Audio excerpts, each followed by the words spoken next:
If you want to ride many kilometers on the road with sportiness but without losing comfort, this bike might be the right choice for you. Tiger Sport 800. And in this video, you'll find out everything about it. Technical features, performance in the city and on the road, colors, available price, fuel consumption, and insurance costs. And of course, my honest opinion with the pros and cons. Oh, and stay until the end because I'll tell you how to get yours with installments of 683 reais.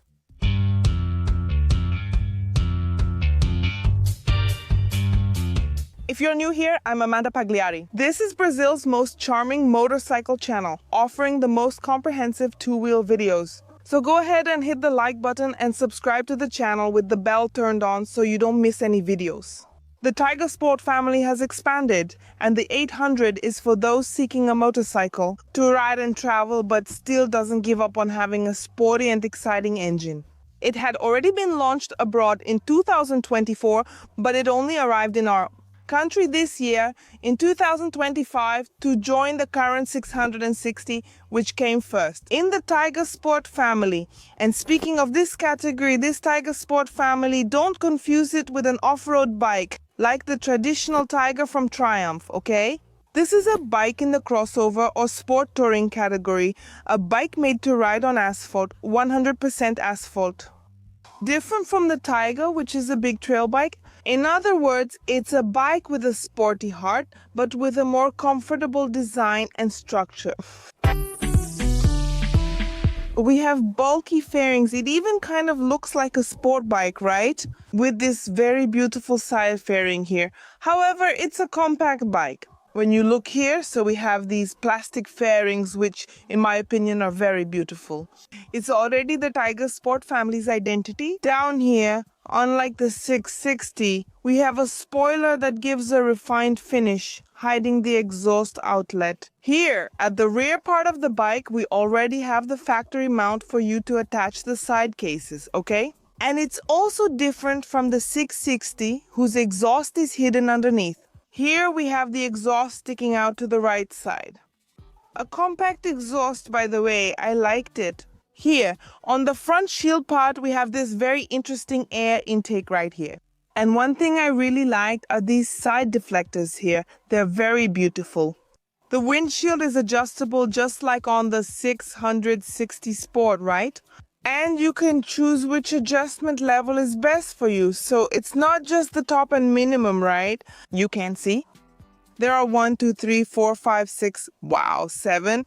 There are about 7 adjustment levels, more or less. Then you can choose what fits you best. There's also this hole here, right? To let the air through, to make it more aerodynamic. A cool thing about the design is its premium finish. The pieces fit together seamlessly and everything is well thought out. And wherever you look, you see the Triumph emblem or the Triumph name, right? Even on the little screws. That shows capability.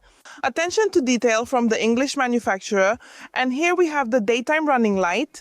Look how beautiful it is. You really have a unique identity here for this motorcycle. When you press the headlight button here, the headlight on the right side turns on and you notice it dims a little. Here, look, the daytime running light, and then you can, with the daytime running light off, you activate the headlight here, both headlights, right? Which turns on the high beam and also the flasher. I really like the detail of the fairings. Triumph did a great job making the bike beautiful, compact, and aerodynamic. So we have lines here, aggressive cutouts. This tank here is really beautiful. It has a paint job that looks shiny, you know, pearlescent. When the sun reflects here, it gives it a unique charm, especially in this color, which really draws attention. Another detail I liked here besides this black part is this area that actually protects the tank, you know? Because sometimes your pants rub against it, right? And it ends up damaging the paint. This part here has a different texture, so there are 3 textures. The tank, this black part, and a smoother one. And here it's like an anti-slip, a thicker plastic. Exactly to prevent your belt, your pants, even the buttons on your jacket from damaging the tank. I thought that was really cool. The fuel tank has a capacity of 18.6 liters of gasoline and its total weight, already including the tank and all fluids ready to ride, is 214 kilos. I'm about to ride it and I'll tell you how it performs on the road and also in the heavy traffic of São Paulo. The seat is a single-piece type, so we even have space here for the passenger, which is quite high, right? As you can see, it gives good lumbar support here for the rider. It says Tiger Sport. It's already designed on the seat, right? Very beautiful. The passenger seat also has some grooves. It has a non-slip texture. It's a single piece of fabric here for the seat. The foam is relatively comfortable. I believe it's a bit more than the 660. Now I'm going to test it and share my opinion with you all. I'll climb up here so we can check the height. Look.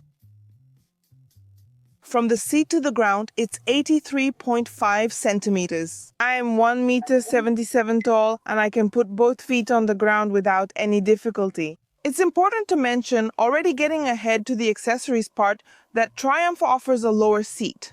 So if you're short, you still have this option in case you can't reach the ground with the original seat. Regarding the riding position, I liked it. The front is fixed, so when you move the handlebars, you move the handlebars, and the front stays fixed. I liked it because the handlebars are closer, so I don't have to lean as far forward. If you want to raise the height a little, there's a riser, right? You can add it and make the bike more your style. I like the riding position here. The way my legs fit is good. And speaking of legs, they're not at such a tight angle.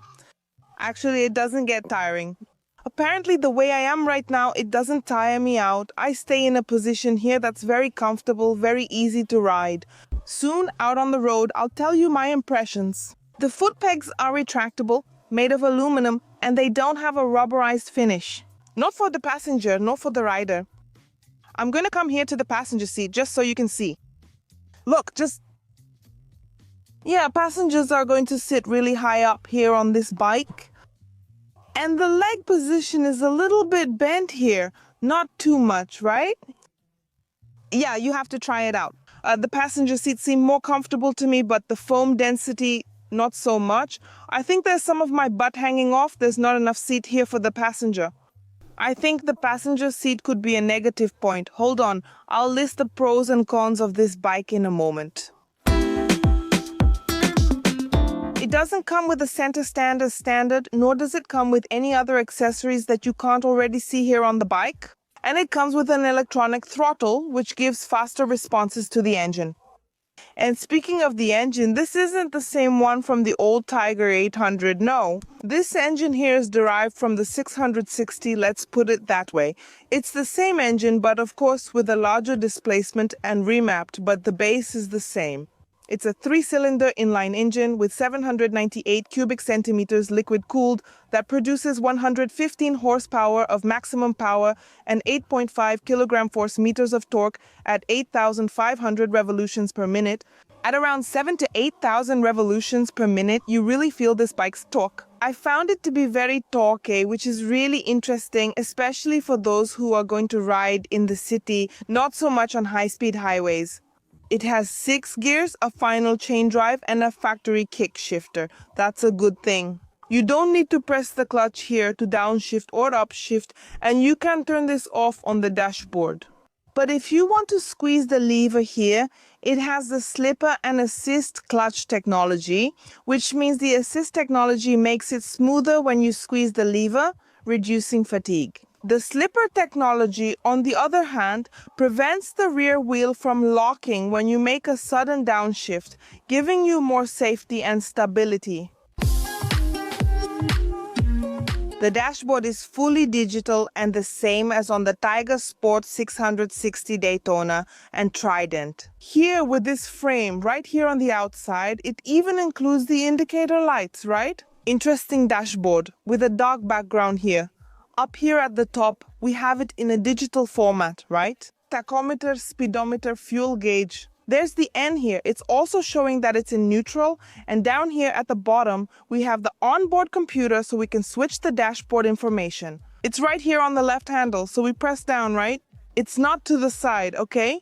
Here to the side. Actually, it's to change the information about the same topic. So here we have the trip, right?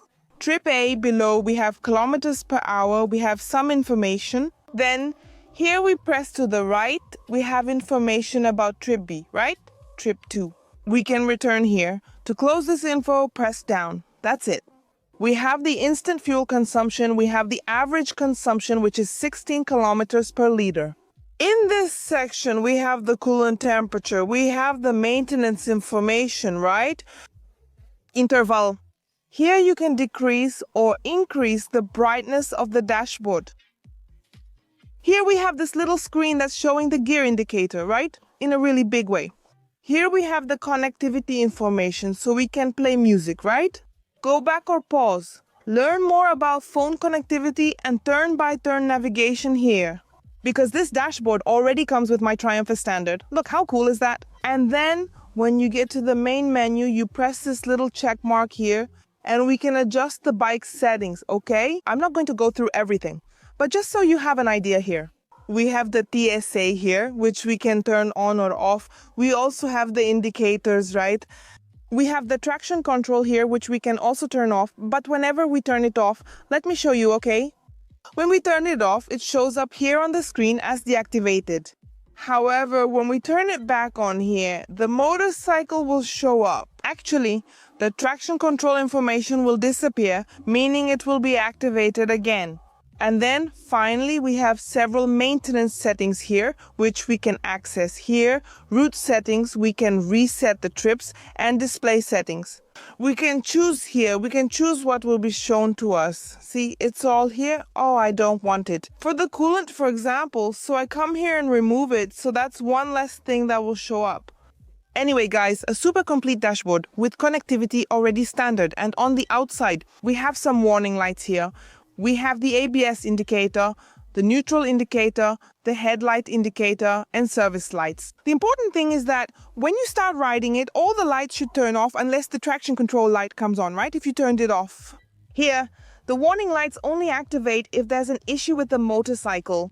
We have 3 riding modes for you. Press this M button and it will show up here.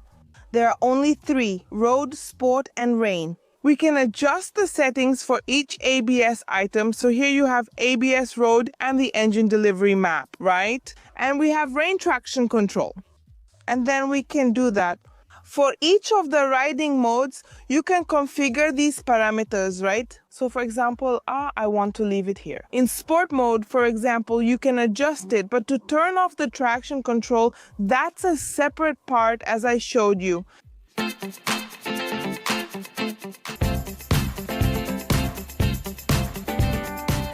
Here, on the button panel on the left side, we have the buttons to adjust the dashboard, including the riding modes, which go from left to right, and the horn. Here we have the cruise control, right? And here is where you adjust the high beam, right? And also the flasher. And here on the right side, we have the button to cut off the ignition current, and down here, the hazard lights. And the only lever that has adjustment is the brake lever. Here is the button to activate the daytime running light, and here to turn on the high beam and also the flasher. Remember, when this button is pressed, the high beam only works as a flasher. Then when you turn it off here, then it works. The turn signals are very minimalist, very beautiful, also in LED, just like the tail light. For the suspension, we have an inverted telescopic fork from Showa with a sturdy diameter here of 41 millimeters and 150 millimeters of travel. One cool thing here, different from the 660, is that we have direct adjustment on the spring right here. It's not electronic, so you can adjust the compression and rebound here. And in the rear, Showa monoshock with 150 millimeters of travel and very easy preload adjustment. You just need to turn the dial here to the right or to the left to adjust the spring compression. The wheels are made of alloy with 17-inch rims on both wheels. They come with Michelin Road 5 tires and L-shaped valve stems, which makes it much easier for us when inflating the tires. For the brakes, we have dual floating discs with a diameter of 310 millimeters and a 4-piston radial caliper. In the rear, we have a single disc with a diameter of 255 millimeters. Both wheels come with an anti-lock braking system, ABS. And what's nice is that it's a cornering optimized ABS, providing more safety and technology. It comes with a steel-braided hose known as Aero Keep, which in practice prevents the hose from expanding with the temperature of the brake fluid. In practice, it provides more braking power since it won't expand like a conventional rubber hose. There's something interesting I wanted to tell you. It's that even though the brake cable here, both the front and the rear still have the cover on, Triumph, right, is not from Triumph but from the Spanish brand Jota Juan. We can see the JJ stamped on both calipers, right? However, one detail that caught my attention is that here the master cylinder says Nissin. So Triumph needs to make up its mind, right? If it's Nissin or J Juan, or if it's really both, right?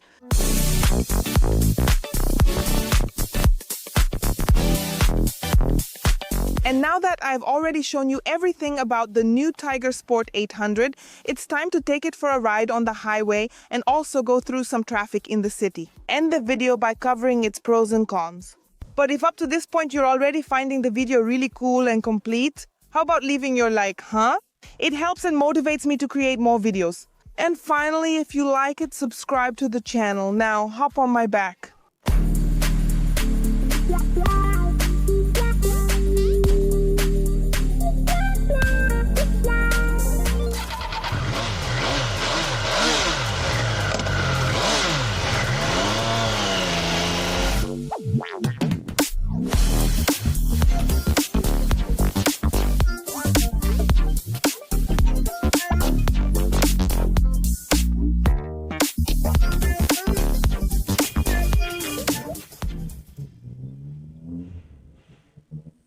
How will the Tiger Sport 800 do here in the lane?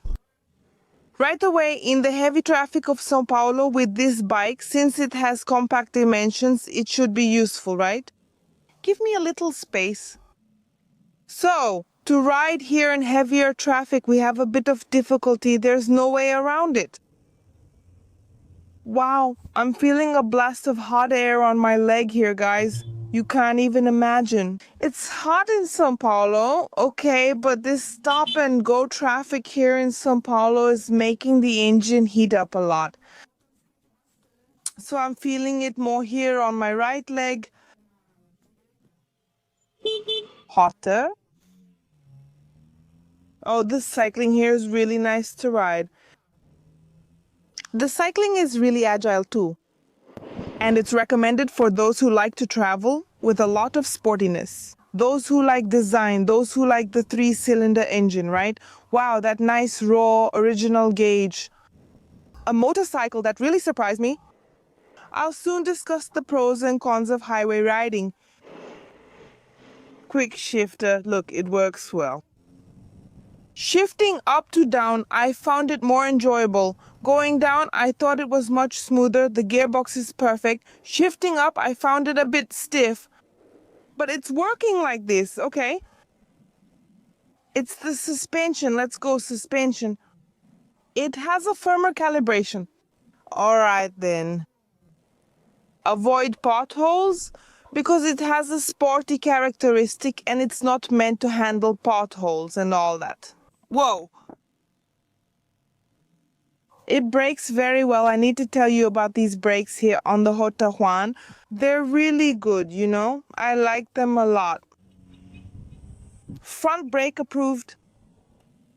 In the city, it does really well because it's agile, very easy to ride and light. It really reminds me of the 660 when it comes to riding agility. Wow, it's getting really hot here, huh? Wow, in the city it heats up. There's no way around it. Well, enough riding in the city. Let's hit the road with it. And the bubble party is already starting. Tell me, how's the air over there? I feel turbulence just by looking at my helmet. Yeah, I feel like the gust is much stronger, huh? Now, if I lower it all the way, all the air comes in. Yeah, I still haven't decided which one is worse, which one is less bad. Let me see. I can't even run, guys, otherwise you won't be able to hear anything. I had to re-record many parts because it's so turbulent here. So for me, this bubble isn't effective, but then it will depend on each person. Ideally, take a test ride to decide if this bubble works for you. Then you have to see if there will be alternative options on the market. The seat is much more comfortable than the one on the 660. But on long trips, 200 kilometers, you'll suffer a little. The cool thing about this bike is that you can ride it in a more relaxed way like this. I can go for a ride with a passenger there in a more relaxed way, or in a sporty way if you want. This engine is progressive, really nice. I'll do a test here for you. Look, it has a 6th gear. I'll try to downshift to 60, see if it works. 60, 65, 60. Look, I accelerated. Man, I started from 60 kilometers per hour in 6th gear. The engine didn't stall. And it responded progressively. Powerful. I really like this engine. It was a pleasant surprise for me. For those looking for sporty riding on the road without giving up comfort, this is a good option, you know, guys. It's just the windshield that ends up being a little uncomfortable. That's just how things are. Nothing's perfect. Overall, this motorcycle surprised me in a good way. I wasn't expecting such a nice, fun engine or a bike that was so light. And it's going to be a big hit, I'm sure of it. Well, now let's wrap up the video with the pros and cons.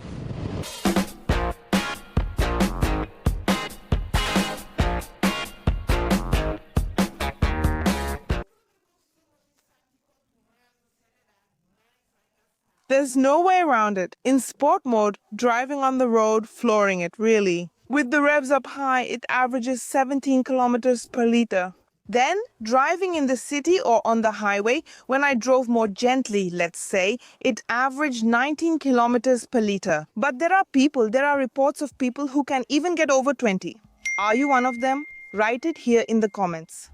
Just for comparison, I'm going to consider an average consumption of 18-19 liters here. That's cool, since with the 18.6 liter tank, you get about 300 kilometers of range.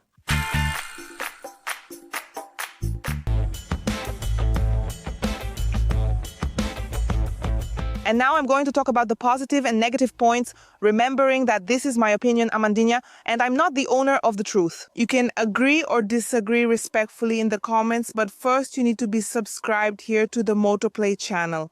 Are you subscribed? Leave a like, then you can comment as much as you want. Starting with the positive points design. What a beautiful motorcycle. It draws attention wherever it goes. If you want something more discreet, wait. I'll get to the colors soon. This yellow really looks like mustard, doesn't it? It really caught my attention. I liked it a lot. A positive point for the design, also another positive point for the premium finish, which is standard for Triumph. So, are you really sure you have a very well finished motorcycle? Another good thing is the handling of this motorcycle, 214 kilos ready to ride. But as you saw in the lane, it's an easy bike to ride.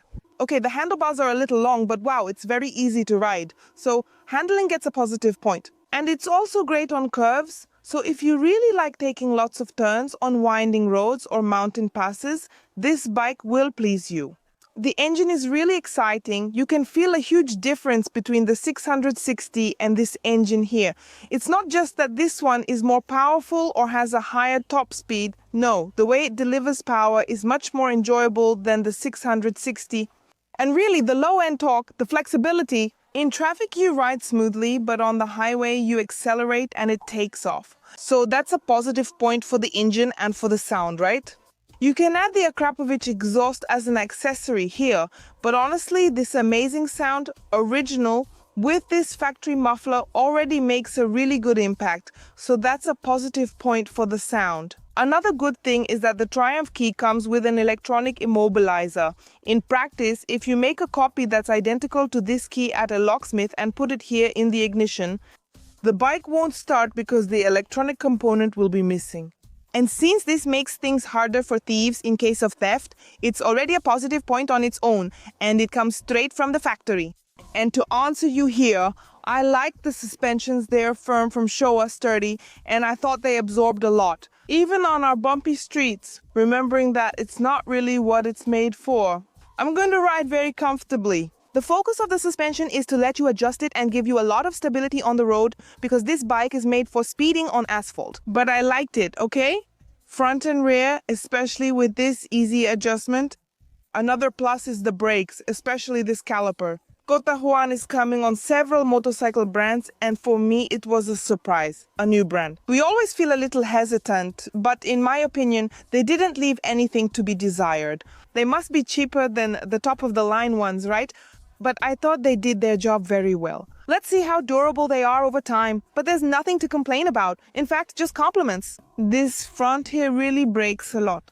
I haven't had any problems like that with the braking, especially since it comes with a steel braided hose. That's a plus. The windscreen is another benefit beyond just its adjustability. Look, it's very easy to adjust here, but also because these deflectors here do their job really well. The dashboard is another positive point, but only when it comes to connectivity, because let's be honest, this dashboard is pretty simple. I understand Triumph's idea of having a more affordable crossover to compete on price with its rivals. Who knows, maybe in the future the whole family will come. Just don't change the dashboard. But my positive point here goes to the My Triumph connectivity, which already comes from the factory, and you don't have to pay anything extra for it. And now the negative points. I mentioned, right, that the quick shifter was a good thing, but a bad thing is that it doesn't have a power outlet. Where's the outlet here? 12 volts, right? I prefer USB or USB-C, you know? Unfortunately, this motorcycle lacks a power outlet, but you can buy it as an optional accessory, though it adds cost. I think that's a downside. It should already come as standard, in my opinion. And it's missing a steering damper because it's a motorcycle that accelerates really fast, right? It's very easy. It's tame up to a certain point, but when you twist the throttle all the way, the bike responds quickly. And the front end is a bit light. It wants to lift. So a steering damper here brings much more safety, especially for those who want to ride above the speed limits, right? And another thing I didn't really like is the seat. Okay, it's not an ironing board. It's not the hardest seat I've ever ridden, but since it has this more touring characteristic for traveling, well, at first I felt a bit of comfort, but after 100 kilometers, I started to feel a bit of discomfort. So I think it ends up being a negative point for those who want to travel long distances. So the guy goes to bed. With this motorcycle, you might suffer a little. I would change it. There is an accessory seat, including one to bring more comfort for the passenger. I even wanted to see just to feel if this seat also brings more comfort for the rider, but anyway, hard seat. Negative point. Another negative point is that the traction control is very intrusive. I've seen this on other Triumph bikes like the Trident featured in a video here. On the speed bump, you can see the traction control activate. You can already see it on the dashboard, including the 1200's Tiger. I think it's a technology that Triumph needs to improve a little more because it loses power. So even on the road, when you accelerate all the way, the traction control kind of kicks in, and when it does, you lose a bit of power, and it gets a little annoying. If you ride calmly, you won't notice it, but if you ride aggressively or keep jumping speed bumps, you'll feel it. Another downside is that in the city, it ends up heating up your legs a bit. So if you live in hot regions, take that into consideration. Before buying this motorcycle, it's important that you take a test ride at a Triumph dealership to really make sure this bike fits you. I always say that some motorcycles get hotter, some get less hot. It's not like it's burning. It's not, oh my God, it's so hot. But yes, it does get warm and it can cause some discomfort. I felt that in the winter. Imagine how it would be in the summer. You might feel a bit of discomfort. And the last negative point, which is more or less important, is the issue of maintenance. There are the long maintenance intervals, and Triumph has been working on bringing more affordable maintenance to the public. However, don't forget that it's a premium motorcycle and you'll probably only find parts at the dealership. It's unlikely you'll find aftermarket parts on the market and so on. So, it's a more premium maintenance. Given that we're talking about a higher-end motorcycle, maintenance will have to follow. And it's available in 2 colors with a suggested retail price starting at 69,190 Rs.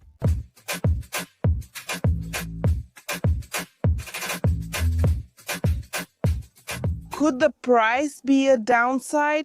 For sure, it could be a downside, especially since it went up recently. When it was launched, it was around 65,000 rays here. Whoever bought it back then did well because the bike hasn't changed at all. It basically just had a price update.